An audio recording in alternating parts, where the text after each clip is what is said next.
Look at this nice double bottom that formulated right here off the support. Yeah, I'm looking at that like shit, because you see it came right back to that little support area and bounced all off of it. Mm-hmm. Yeah, it's perfect.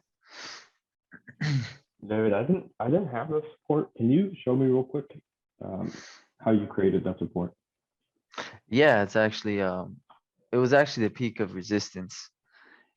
Mine was at 77. This was one of the main areas I took the first initial break of the move. So on this pullback, this is where I'm looking for this prior support to happen, prior peak. Okay. Okay. Makes sense. Thank you. Yeah, so on the push higher, then it used this 75 area, used it again, and then made a push higher, and then came right back to it. Boom, boom. Beautiful.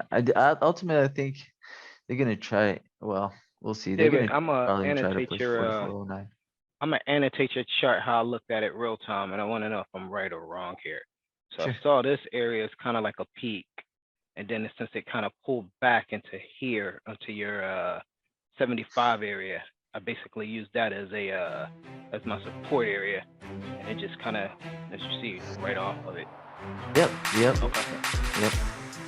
75 is a good area.